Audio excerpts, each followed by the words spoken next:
Hello, and welcome to the 6th episode of Planet and the People, the podcast that explores the different facets of climate change and how we protect our planet.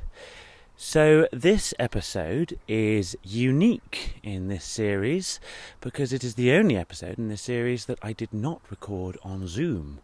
Now, I recorded this in the pre-COVID era, in those heady days when you could sit in a room with two very interesting strangers and have a fascinating conversation about hemp. Now, if you haven't heard of hemp, well, you're in for a treat because it's pretty special.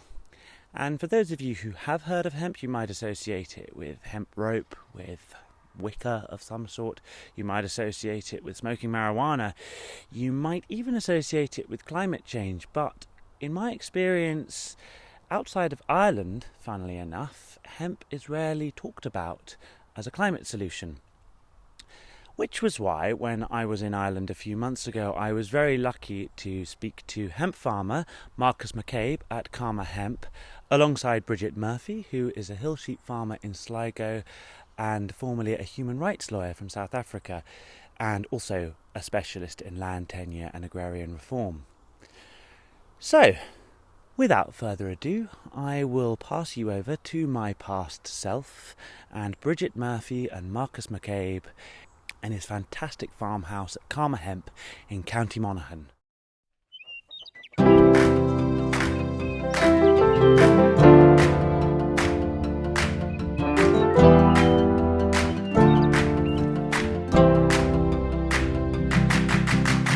Hello, Bridget and Marcus. Thank you for having me, Marcus, in your fantastic farmhouse, which very much resembles Luna Lovegood's tower in Harry Potter, at Co Hemp here in County Monaghan in the Republic of Ireland. Is Co Hemp, I've been told, it is the only hemp farm in Ireland? No, we're the only juice company in Ireland. Oh, okay. We're the only organic hemp juice company in the world, actually, at the moment. Okay. Yeah, so we're the only ones doing juicing hemp organically, which I'm quite proud of. Yes. Yeah. So hemp obviously is a really interesting crop, especially in light of climate change and the climate crisis as well. It's supposed to be fantastic at sequestering carbon dioxide, and it also has a very eclectic array of uses. Absolutely. Tell me a little bit about why you got into hemp farming and what you're doing here. Yeah, well, for that very reason, I mentioned permaculture earlier on. So hemp is the ultimate permaculture plant. It's so multifunctional. So you can you can achieve so many different things with hemp.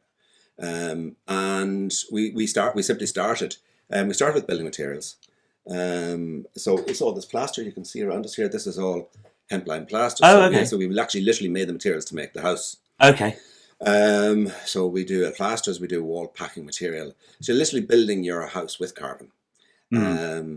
Which is a very sensible thing to do because, well, it's warm. And what it also does, actually, what hemp does in a building material is it creates a very dry house. I don't know if you notice how dry it is here, but you can see no condensation or anything. So it's the ideal material for the Irish damp climate or the English climate, where you're going to get your relative humidity in the house down to around 50%, which is going to make it really comfortable. We need that compared to cold mason materials with condensation or these basically chemical foam boxes, which are very energy efficient, but what's in the materials. Yeah. And it's something that can easily be grown almost everywhere. Yes, that's something I was going to ask, because a lot of people seem to think that hemp needs hot weather. No, not at all. There's no problem growing it. It's a little bit like the way trees grow here. They just grow like mad. They love the moisture and they love the long summer days. Yeah. So it grows fantastically well. We've no problem growing. We actually can grow better hemp, I would even say, than the French or the Spanish or whatever, because they just don't have the same amount of moisture. It does affect a little bit the way the cannabinoid profile runs. So, for instance, I was talking to someone in South Africa, funnily, and he was growing European hemp varieties in South Africa. But in South Africa, all the THC levels went way through the roof, whereas normally they'd be below 0.2%. Yeah. And that's a climate thing. That's a heat thing, But the real interesting thing for me then is replacing, basically. We can grow hemp anything that you can do with oil, more or less, you can do with hemp. Okay. Yeah. So right, that's interesting. That's interesting, yeah. As in fossil fuel oil? Yeah, well, pretty much, yeah. But then, will you ever have enough of it? You see, this is the thing. Yes. But an awful lot more building materials, plastics, utensils, for instance, even your mic, this could all be made out of hemp. Yeah. Moldable hemp. And that's there, that technology, there's several of them that are available. It's a question of infrastructure, investment, and getting those kinds of, putting money into that. Yeah. Very, very hard to raise money for hemp. You'd think it would be the easiest thing to do in the world. Yes, it sounds like it's a solution to lots of problems, and lots of offending industries could turn themselves around. Before we talk about it, I'll ask Bridget, what is your relationship with hemp and your connection with hemp and all its opportunities? Well, it's all the opportunities, I suppose, that we were interested in. A ton of hemp is 1.63 tons of carbon. Really? It's much more than what trees can sequester. It's an annual crop, so for example, even with the thinnings of the trees for something like toilet paper, you would still need 15 years to get that product out. Whereas you could get that product out in 3 or 4 months. So that's amazing. I never knew that hemp actually is more effective than trees at sequestering carbon. Yeah. Okay. Say for example, we could grow hemp instead of soya as a protein crop. Europe is in dire need of a protein crop. We feed a lot of protein crops to our animals, whether it's soya, and a lot of that now is coming from South America or America. But deforested lands, a lot of the huge cost that's attached to it, as well as the carbon footprint of getting it here, etc., and the fact that it's genetically modified and whatever. So Europe's wanting to look at a protein crop. Hemp would fill this gap perfectly. Absolutely. Except that you don't really need to use fertilizers because it grows very, very quickly. It outcompetes the weeds, so you don't need weed killers. It's pretty resistant to pests and predators, so you don't really need to use herbicides on it. It'll grow itself. The problem is the industry that is sitting there supplying fertilizers, chemicals, they do not want a product that is going to not need them. Yeah, well, it's a bit more than that as well. It's a little bit like if you go to the doctor. He doesn't want to hear any of your old, super juice me nonsense. He just wants to give you the tablets. Yeah. It's the same thing. So there is a problem within the profession itself that it's hugely resistant. And they actually don't realize that these other systems, which actually should really be part of their own expertise, because they haven't even looked. We were at a hemp meeting there in Dublin with some government departments, and the resistance to organic was like tangible. They don't want it. They don't want you to stop. You could see it in their whole body language saying, stop. But then you watch this coming out in government policy. I mean, in December they reopened the scope for organic production. People could apply for organic. Now it was for organic milk and it was for a bit of organic horticulture, but most of the applications were rejected. It was a window of 1 month. I know the system hates us using the word greenwashing, but there's a lot of we'll do a little bit of this and a little bit of that and project that out to you and make people think that there's great things happening. Yeah. And you see, here's the other thing. I mean, a couple of years ago, our government did a biofuel, the miscanthus grass and whatever, the opportunities were there for farmers to grow these crops. But there was no market for it. And this has to be developed along with the plant. I mean, there's absolutely no use. Loads of farmers turning around and saying, great, there's this market. Well, basically, there's a need. This is a wonderful product. Let's dive into it. And then they have nowhere to take it to, and they've got no one to buy it from them. And the point is, the opportunity is there, as Marcus has said. I mean, whether it's from textiles, paper and industrial textiles, building materials, foods, industrial products, building products, there's a huge amount of stuff. If you have a look at every single one of those, each one of those could pop up a little industry. Yeah, well, each one of them is an industry. Each one of them. Because you've obviously built this house with hemp, but you can buy hemp blocks instead of concrete blocks. You can not in Ireland. Not in Ireland. Okay. You should be able to. Yeah. And that's what I'm saying. But if we develop this, the concurrent development or the development that would have to precede it would be something like the IDA coming out and stimulating that market and But getting. they're waiting for business to do that. To say they're waiting for business to come in because that's what government does. They'll support things, but they can't actually create business. Well, they do have a few, but generally they don't get involved. But when in you that. watch what they subsidise, I mean, they are massively subsidising certain sectors Absolutely, and not subsidising others. I mean, without being funny, the dairy industry is being massively subsidised. Well, how much has been invested in the dairy industry in the last 50 years? Like, would it stop at $1 billion? Yeah, It wouldn't. Way more. Way more. So to get an idea of the scale of how much money we can invest in the hemp industry, that'd be pretty much there. Yeah. So that will change everything, and it will generate a whole new generation of activity and business and wealth. Actually, it's actually wealth generation. A whole new generation of farmers as well that are looking at their land differently. It's wealth generation. It's material wealth. It literally is material. Yeah. And hemp is a very, very flexible material. It sounds a little bit as though the brilliance of hemp, the easiness of hemp, how easy it is to grow, is almost its enemy as well. Back to what you were saying about fertilizers, the industries that help farming, if they're not necessarily needed. Is that maybe one of the problems that's kind of getting in the way? Well, it's that maybe the time we live in as well is that capital investment is very hard to get for anything. Especially like in the farming industry. And then the CBD does confuse it because they're all like see gold and then they want to do CBD as well. I'll just sort of quickly sort of clarify with you, because about hemp, a lot of people confuse hemp and marijuana. Yes. So talk to me about the differences. So the differences are only simply in landrace, nothing else. So it's the same species. So hemp is cannabis sativa. It's simply that it is... the land race is like we're not black, we're white. It doesn't matter. Oh, okay. Yeah. Right. So basically, one plant has the lovely wacky section in it, and the other plant doesn't. Yes. Okay. Yeah, it has very little. So I mean, you could head out to the hemp field and smoke the whole lot of it, and I'd defy you to try, because I don't think you'd get very far, and you certainly wouldn't get the hits. You might go a little green. I mean, but you certainly wouldn't have the desired effect. Well, the limit is 0.2%. So, okay. Yeah, so it's not very much, you know. But in a hot summer like we were talking about in South Africa, you could go over that, and that's also a limitation as well. At the end of the day, it's a vegetable. It's one of the oats and hemp are the two original crops in agriculture. From where I stand, I think they're completely outside the law there on that prohibition, and always have been from the very beginning. How could it's like a bit like burning the witches? Because they use plants. Yeah, guys, come on, be reasonable. You can go into the town and buy a bottle of whiskey and kill yourself with it. In an hour if you want, just drink the whole thing. So this is down to personal responsibility. And I'm not an advocate of people going and smoking their brains out all day long every day. I mean, that's unfortunate for them. If they're in that situation, they need to pull themselves out of it.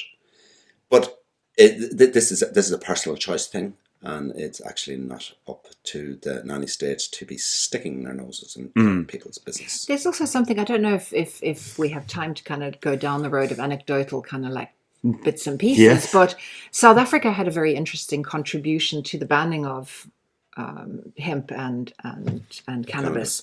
So back in 1925, you have the League of Nations, and the League of Nations was, what was it, it was the prohibition of dangerous drugs or whatever that they were trying to... It was literally trying to seal up the opium wars in China. But what had happened back in South Africa, obviously the British had come and colonized and gotten up to what we know as KwaZulu-Natal now, which was Natal. And they figured out that it was perfect for sugar, but there was absolutely no way they could get Zulu men to work in the sugar fields. Now, working in the fields for Zulu people is a woman's job anyway, so there was a direct insult offering men that job anyway. Okay.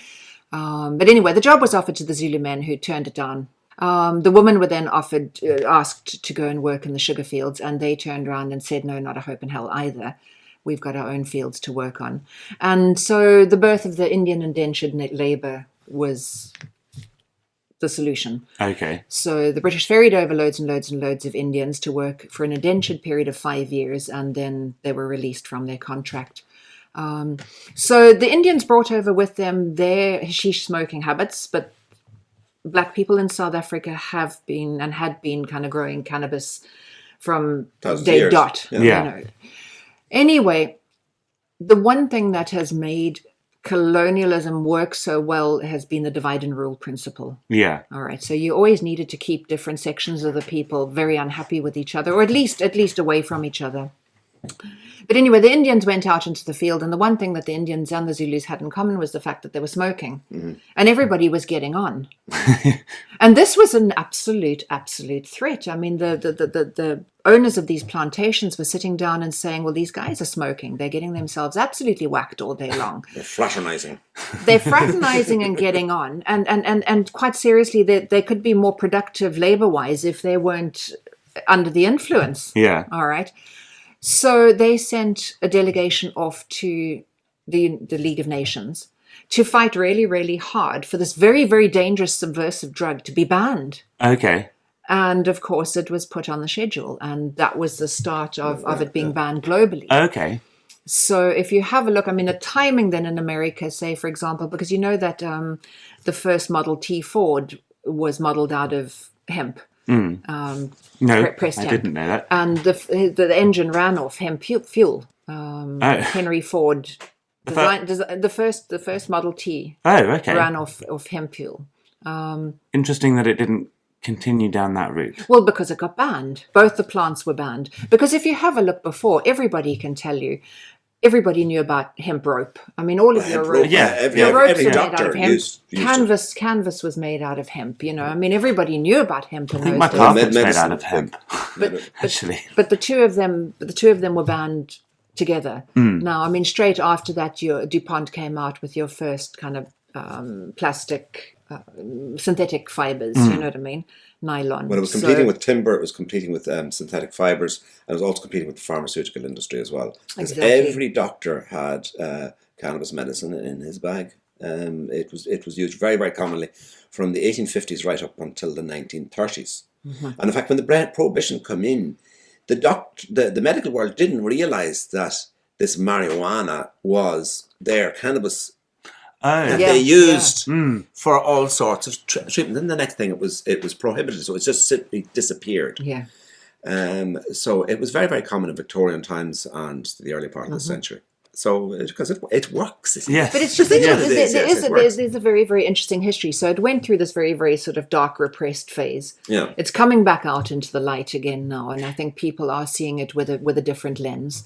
The other thing, of course, is when you're looking at if you are kind of worried about drugs and crimes and criminals, bringing it out into the open and legalizing it would be the smartest move ever. I suppose the legalizing of drugs is a whole question, and specifically the legalizing of marijuana. But would you maybe say that the confusion between hemp and cannabis might have something to do with people's reticence towards hemp? I think politicians. Yeah, Politically, I think they have a worry about it because I think of selling it. I think that they think they may be endorsing drug use. Well, maybe just drug there's a availability. family pressure as well. People don't want to see their kids going and getting like really badly intoxicated, even on cannabis. You know, like getting that skunk, that whole thing. You know, that's definitely a problem. But you see, that's also being driven by the criminalisation. So and. Listing through some of the uses of hemp, I mean, you mentioned textiles, building materials, plastic. So each of these three things are topics that I'm going to cover in episodes of the podcast. But these are all industries that are problem industries. But it seems like there is this fantastic resource here, this product, that can be the answer to lots of people's problems. But there's this resistance. I mean, there is the connection with cannabis, there is that sort of stigma that might be attached, but why is there no industry? Well, it's back to this reluctance again, with wherever it's coming from. So, well, I'll say it again, it does actually just need capital investment. That's why there is no industry. So if you haven't been doing something for 100 years, everyone's forgotten, nobody knows how to do it anymore. So there's a whole relearning that needs to go on. There's also a history of hemp industries collapsing where big money comes in, and it happened in Ireland this year, it happened in America. It's actually quite common. Big money comes in, they see dollar signs, and they don't do a bottom up. They go and do thousands of acres, and then they can't actually handle it because the whole harvesting of the crop is compressed into, like, say, 8 weeks, 10 weeks max. So that's all you have in any 1 year. So it suits the farmer. It suits the small farmer, to do 5 or 10 acres, or even 2 or 3 acres. Like we handpicked this year over in the field there at the other side of the road, just to see people picking in the fields, and they were so happy, the pickers. Yeah. Because they just enjoyed, but people enjoy actually working in groups, working on it. And this is a whole big thing, I think, about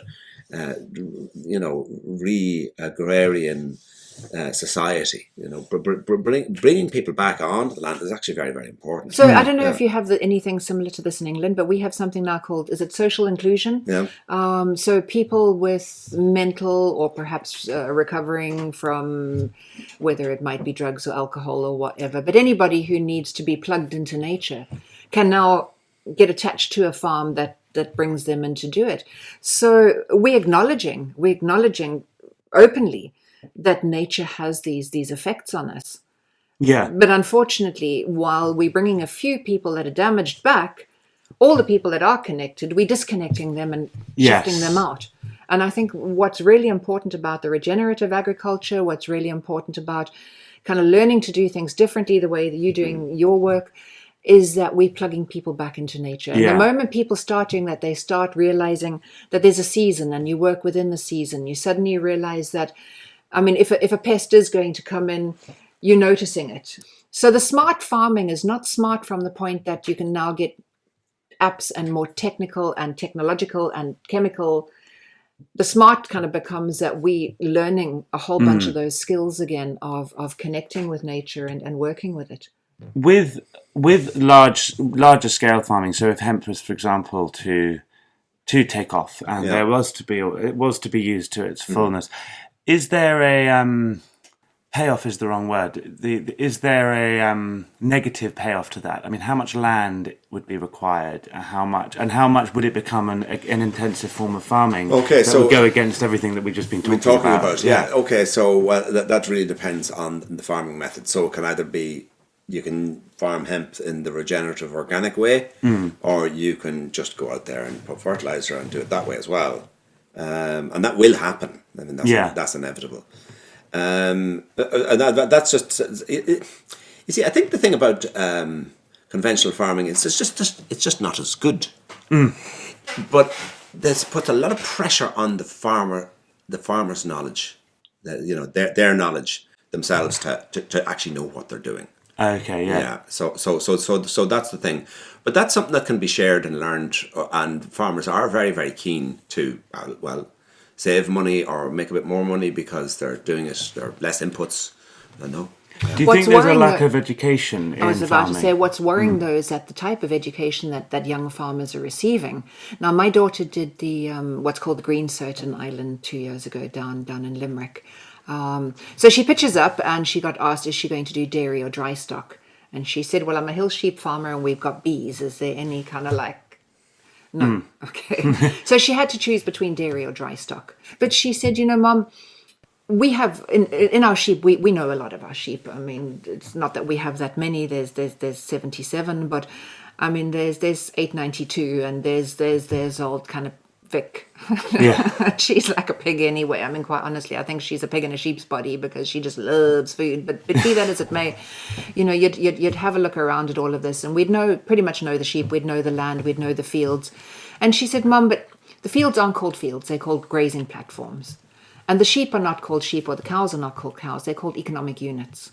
So they're being taught about economic units and grazing platforms. That's seriously the language that's used the language. In sort of agricultural college. Yes. Right. Now, I told her that she's going to have to go and learn all of that stuff because she has to do that course to be able to take the farm over from me. But the moment she's done the course, she's going to have to unlearn everything she's learned and go back to kind of what she's learned through our process of farming. But it is really, really scary because you've got a lot of people who are getting into farming, especially seeing as they're being thrust into this, being channeled into the dairy world. And they're looking at older people and kind of thinking, sure, you're just the old person who kind of doesn't know. We know the smart stuff, you know. But the education that they're being taught is, as far as I'm concerned, incredibly scary.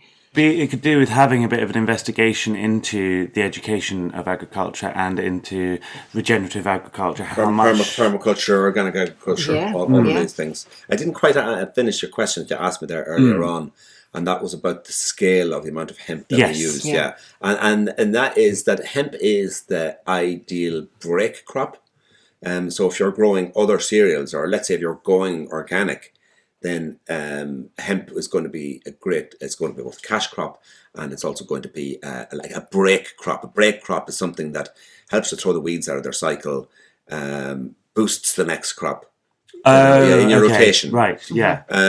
So, you know, even if, like for instance, a dairy farmer wanted to reseed some ground, he could grow a 3-month hemp crop, and then in the autumn time put his grass seed back down again. Yeah. Just take that catch crop. So, and then same with crops in general as well. Yeah. So it can fit in really well, actually, that way. It's good that way. There's another interesting use. I mean, say, for example, there was a milk spill on a farm or something. Yeah.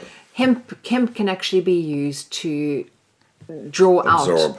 out. Okay. Just soak up, it's basically, I mean, it's a bioremediation or decontaminating kind of function. And it draws it up into the plant, so it can pull heavy metals out of soils. It can pull really amazing stuff out of soils. Yeah. Now, obviously, you wouldn't be using that one for the your hemp juice. Yeah. One thing, am I right in saying that, for example, this house is made out of hemp? Does this house then sequester carbon? Yes. Yes. Yeah. So once it's not just the plant; it's what it becomes. Yeah. For example, so say an individual, a small construction company. Yeah. Independent construction company, how easy would it be for them, if they're listening to this, for example, if they know about hemp, to maybe start using hemp as their main building material? And so that's a kind of a grassroots, bottom-up approach towards adapting the construction industry. How easy is it for a small construction company, or a big construction company for that matter, to move towards hemp? It's really just a matter of having access to the crop. So, for instance, I've been processing hemp here for the last 15 years. There was a lot of hemp grown in Ireland, and most of it came through our yard. Although the last 2 years I'm having to import from the UK because it's just not enough in the country.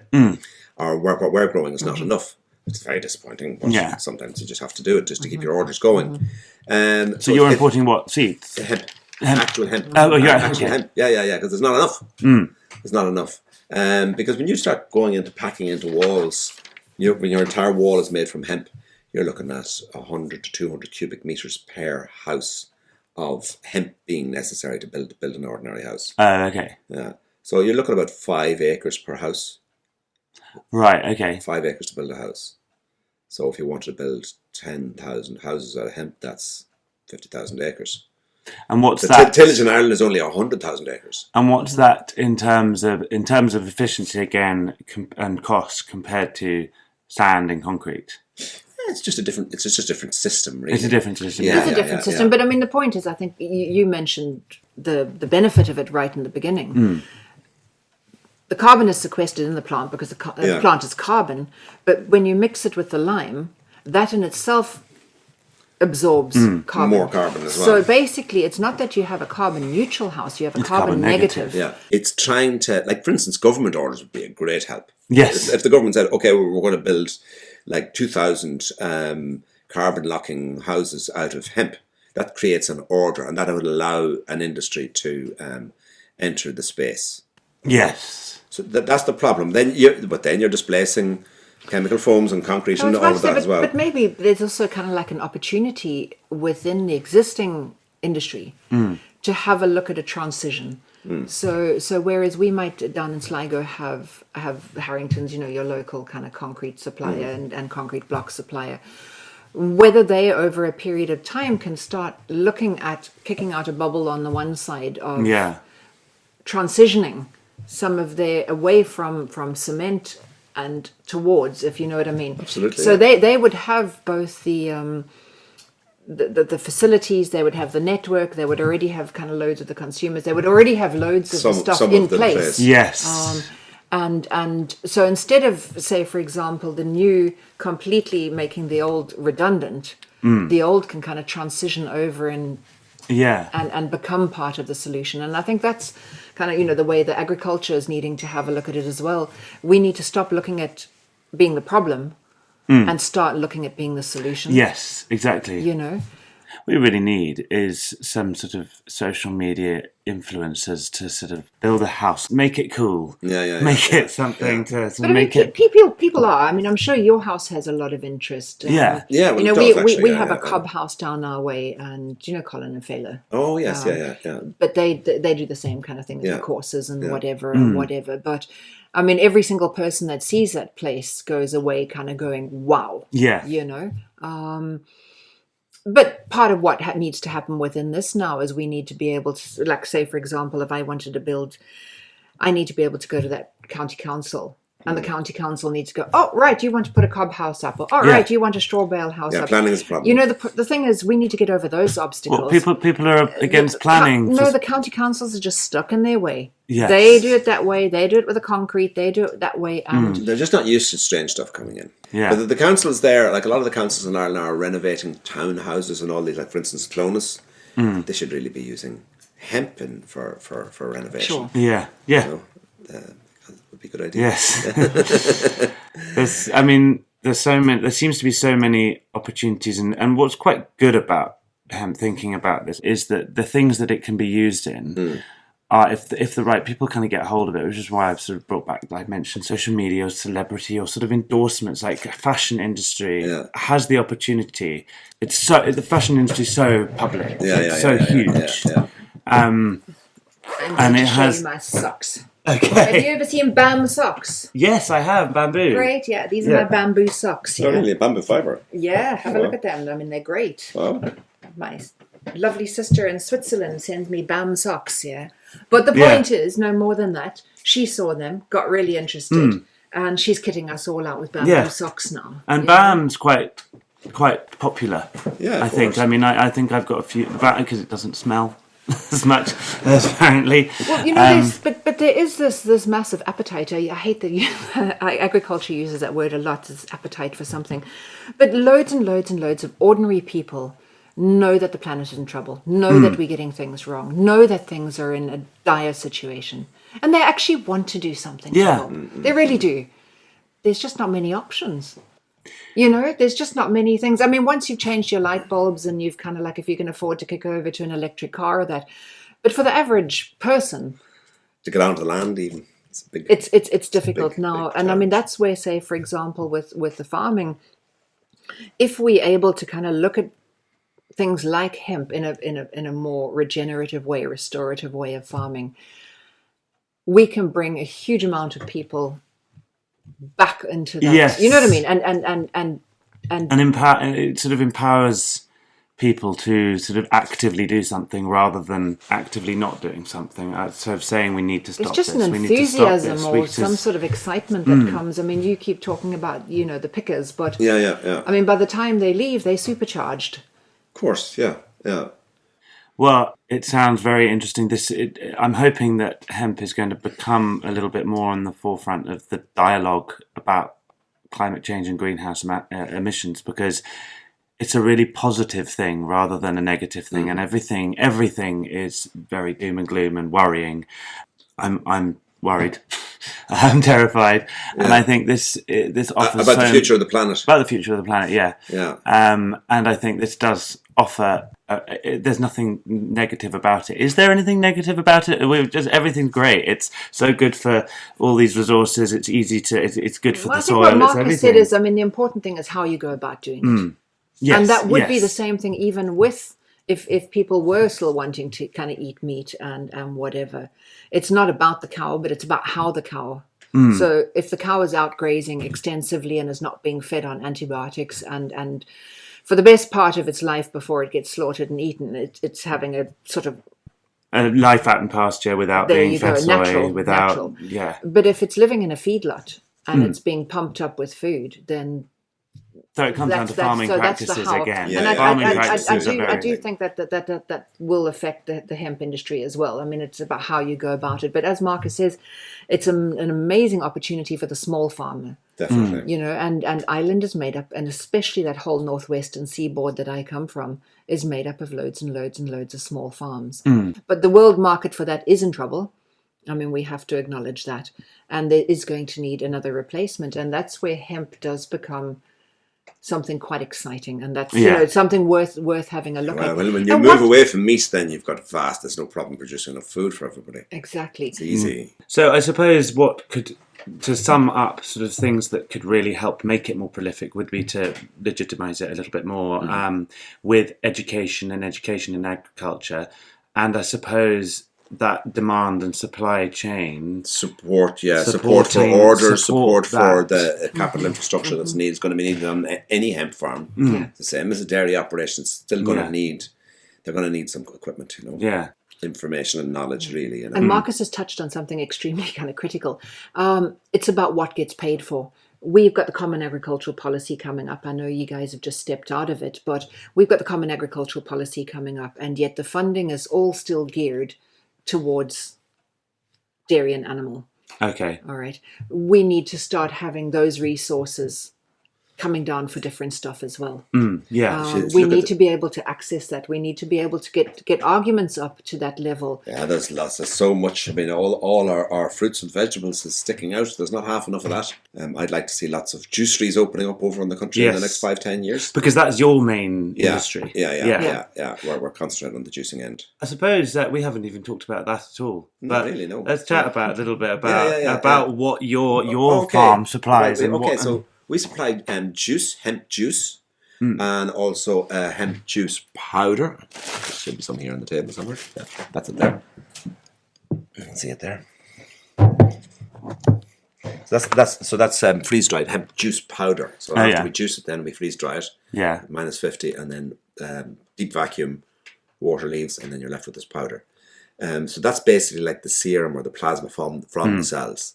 Very, very nutritious. That's 35% protein, 30% fat, full of magnesium, iron, selenium, minerals, full of vitamins, full of bioflavonoids, terpenes, and cannabinoids.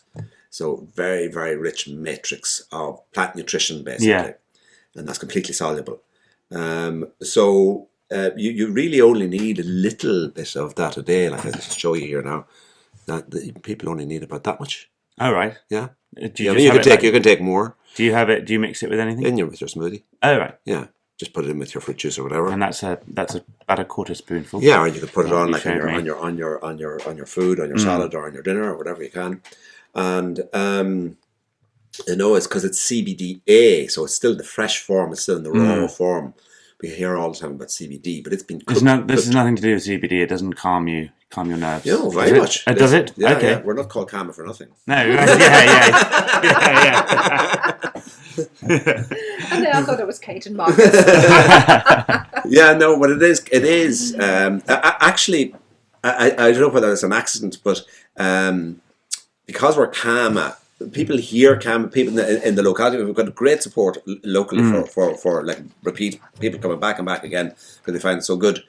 But it's known as the calming powders. Yeah, people call it the calming powders. You know. Yeah, they've heard Karma, and then there's the calming. You need the calming powders. You know. Yeah. So that's our main thing, and then we do the frozen juice then as well, which is a little bit more fiddly but it's also very, very good, and you can take more of it as well. So along the lines of health food and health juice, that's your industry. A health food. It's basically feeding right into your whole. It's feeding your nervous system. It's a bit like what I was saying about the plants earlier on. You're getting so much brain chemistry already manufactured for you. Your body doesn't have to make these things. Yes. And there it is. So as soon as you take even a small amount, everything just seems to start work better. Okay. Yeah. I mean, you can talk about your essential amino acids and. Oh, they're all in there. Yeah. And then the fat as well helps to draw it in. There's very few plants in the world that contain all 9. Yeah. As a matter of fact. Yeah, you don't need as much food when you're taking a hemp juice powder, because you're literally not as hungry. People with nerves and anxiety, They report it. Yeah. It's very subtle, but they just notice a change in their mood. Oh, really? And other people notice as well this change in their mood. Yeah. So that's our hemp powder. Yeah. And then we put it in capsules as well for people who don't like the taste. Okay. But it's like nobody eats raw lemons, really. Generally, you mix it in with something else to make it nice. Mix it with something sweet or fruity or something like that. Yeah. Juicy. And then the other thing we do is we make the plaster that I told you about. Yes. And then we make a packing material for walls. Oh, it's not okay. a block. It's packed into a shutter. So you build your skeletal frame for your house. You put up a temporary shutter, then you pack in your hemp. So it's as an insulation. As an insulation, okay. and as the main body of the house. So it's like a monolithic construction. Okay. And then that's it. So we make that as well. We've been doing that for longer actually than the juice. We see a very big market for both of them. Lime? That's what I was going to ask. Yeah, do you have a big market for both of them? The thing is, we're hoping to get our capital sorted out now soon, but that's kind of what's holding us back. Yeah. Because we can't. I can just give you an example. We got one inquiry from a chain of pharmacies in Europe, 50,000 outlets. We couldn't even put one product on one shelf for 1 week for all of those. Now, just give you an idea of the scale of the market is enormous. So, great opportunity for farming. Well, I think that is a great point to leave it there. Okay. It seems to be the answer to so many problems.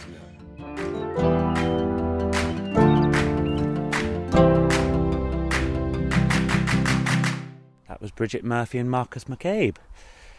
So if you didn't know about hemp before, then you certainly do now. Actually, one of the things that Bridget did say after I turned the microphone off, unfortunately, in reference to how easy it is to grow, she said, "Why do you think it's called weed?" So, that brings us to the end of episode 6 of Planet and the People. If you'd like to hear more about Karma Hemp and investigate their juices and food supplements, then the details are in the show notes. By the way, did you like the jingle? That's a brand new little addition that I've put on today, although I have now put it on all the episodes. But if you've been listening to the podcast as each episode comes out, then that'll be the first time you've heard it. So, next week will be the final episode of this series, and will feature an interview with economist Dimitris Angelis, where we will be talking about how to build a green economy and how to build a green recovery in the aftermath of the COVID-19 crisis. So, until then, have a good week. For more information about the podcast, do please follow me at Planet and the People on Facebook and Instagram, and at Planet and the P on Twitter. And in the meantime, have a good week.